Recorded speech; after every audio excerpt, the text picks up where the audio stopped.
I'm Pastor Steve Talmage of Love of Christ Lutheran Church in Mesa, and each week Pastor Nanette Christofferson and I seek to provide a brief video introduction to two of the upcoming lessons assigned for Sunday. In this video, we're going to take a look at the first reading out of the book of Acts, Acts 9, 1-20, for Sunday, May 1st, 2021.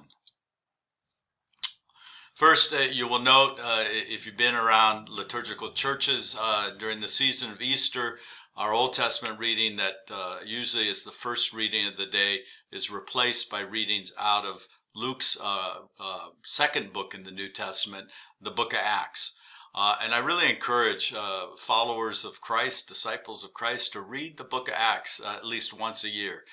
Just capture the birth of the church and the power of the Holy Spirit moving. It's a wonderful inspiration for us to understand how this movement started and how you and I are a living reminder of living out the Great Commission that Jesus gave his disciples who became apostles.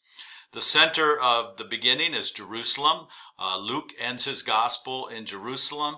Acts begins in Jerusalem and then goes to the end of the world. Context. I'm going to just run through some of the chapters leading up to our lesson. Chapter 1, we get the promise of the Holy Spirit. Jesus says, you'll receive power when the Holy Spirit comes upon you to be my witnesses to Jerusalem, Judea, Samaria, and to the ends of the earth. That's Acts 1:8. We have the ascension of Jesus. We have the selection of Matthias to fulfill the spot of Judas among the 12. And then chapter 2, we have Pentecost. So we have little flames showing up and the wind blowing, and the disciples are filled with the ability to preach the gospel in first languages of the Jewish pilgrims who have gathered in mass in Jerusalem for the high holy day of Pentecost. We also see the first converts are coming from other parts of the world, but these are Jewish converts to Christianity. And then we hear about early characteristics of the emerging Christian community. And we see that they're devoted to prayer, to telling the stories of experiences with Jesus, sharing food, sharing resources. And there's great joy, and God continues to add to the numbers of those coming to faith. Chapter 3, we have Peter heals a crippled beggar outside the temple. Peter speaks in Solomon's portico. And he's accompanied by John, and both of them are hauled before, in chapter 4, the Jewish council, because the Jewish leadership is trying to silence this movement of Christ followers.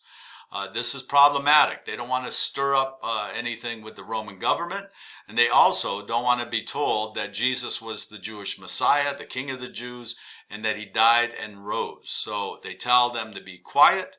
But both Peter and John respond, sorry, but we're going to listen to God, and you're not going to stop us from telling what we know and have come to believe to be true. The believers also, beyond Peter and John, are praying for boldness, because this is a dangerous time to pledge allegiance to Jesus. You have both the Jewish authorities and the Roman government suspect of this movement happening in Jerusalem.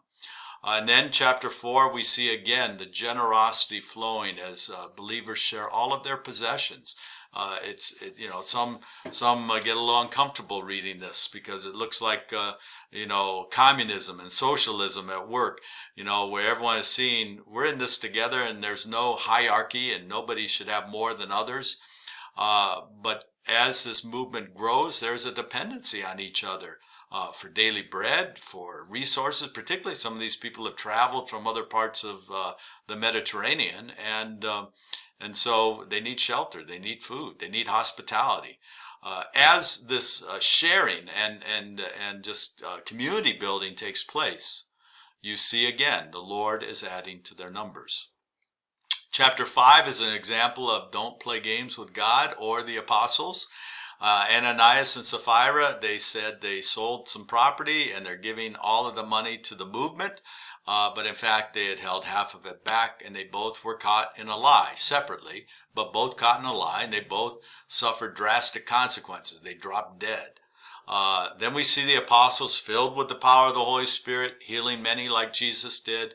And then we see that persecution is growing and increasing as the Jewish authorities are clamping down. Chapter 6, because of the growth of the movement, with these Jewish pilgrims converting to Christianity, you have people who are in need of attention, and the apostles are busy praying, strategizing, and trying to figure out how we're going to live out the commission that Jesus has given us. So they picked 7 men to be deacons, and one of those is Stephen. And their job was to make sure that the most vulnerable in this movement have food, have clothing, have protection. Stephen seems to be filled with the Holy Spirit. So in chapter 7, you get a nice long sermon from Stephen, which results in him being hauled before the Jewish council. And in the end, he is sentenced to death by stoning. And he becomes the first official martyr of the Christian church. In chapter 8, we have Saul, who is the chief persecutor of the church.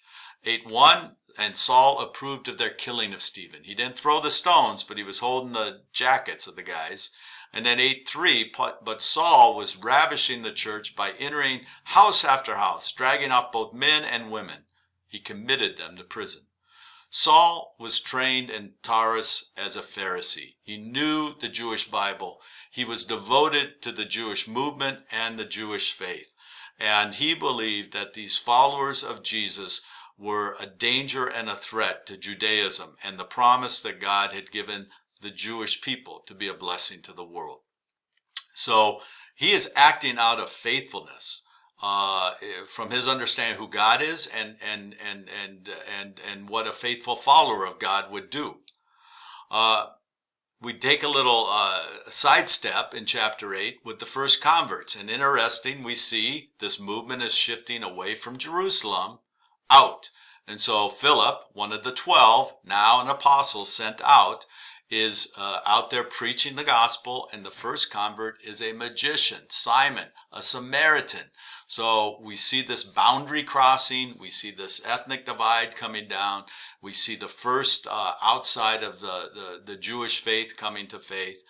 And then we have an Ethiopian eunuch is baptized, a man of color, a sexual minority, a person of influence because he was in charge of the treasury of the Queen of Ethiopia, Candace, and he's a God seeker. He's reading a scroll of Isaiah, and Philip is able to interpret and share the good news of Jesus, and he gets baptized. And biblical archaeologists have supported that some of the oldest early churches of the Christian movement are found in Ethiopia, linked into this story of this man going back, telling the queen, telling others, and the Church of Jesus Christ was planted in Ethiopia. Chapter 9, our reading comes out of this, is the conversion of Saul.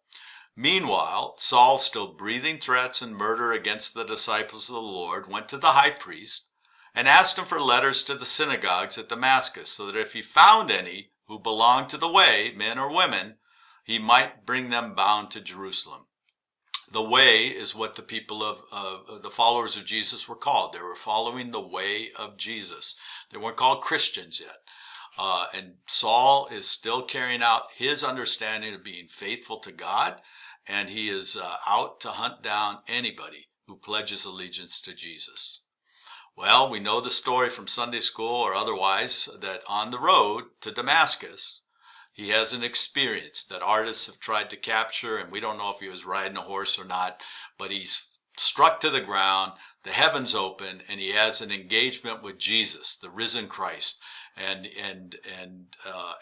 the question is, who are you? And Jesus says, I am the one you are persecuting, the risen Lord. Paul can't see, or Saul can't see. For 3 days he was without sight, and he neither ate nor drank. His associates, who heard the voice of Jesus but didn't know what was going on, took him to a house in Damascus where they were directed. They had to guide him by hand, and he waited 3 days. Again, that's a kind of a nice biblical number, and it's kind of like he had his in the tomb experience of not eating and not drinking and not being able to see. Then we have this interesting scene of Ananias. What a hero of the faith. Ananias, new convert to Christianity, in Damascus, knowing that Jewish zealots are out hunting down Christian men and women and hauling them off to prison, and some of them being killed, he gets the word that he needs to go and visit Saul. And the reputation of Saul is already out there. But Ananias, trusting in the Spirit, filled with courage by the Spirit, goes and encounters Saul and tells Saul what his mission is going to be. This devout Jew, this one who is trying to preserve the purity of the Jewish faith, now is going to become the great missionary of God to the Gentiles. Now, God's ironic sense of humor, but also this learned, devoted Jewish man, Saul, is going to be a gift, obviously, to the church, and the bulk of the New Testament contains his writings. Through this experience with Ananias, his 3 days, his experience of the risen Christ on the road to Damascus, Saul comes to the understanding that Jesus truly is the Son of God, God in flesh dwelling among us, that Jesus died and rose, and that through Jesus God has reconciled all people into a relationship with God that is based on grace, based on love, based on acceptance. His life will never be the same. It took a while for people to trust that this was legitimate, that it was real. They were afraid of him at first. But Saul, like Peter, went to the ends of the earth telling people about Jesus. And in fact, outside of the Vatican, outside of St. Peter's Basilica and the walls of the Vatican, is a church called St. Paul's outside the wall. And there it is believed that Paul, after his name got changed from Saul to Paul, out of devotion to the gospel, was beheaded and died for the cause of making Christ known.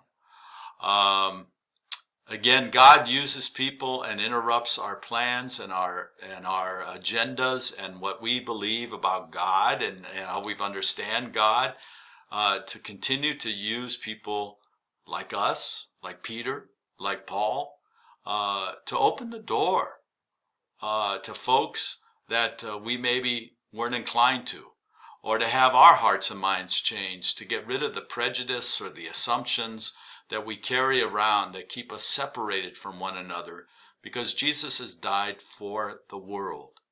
God bless you as you read the book of Acts. Get to know this story, and may you be filled with power, the power of the Holy Spirit to be a witness.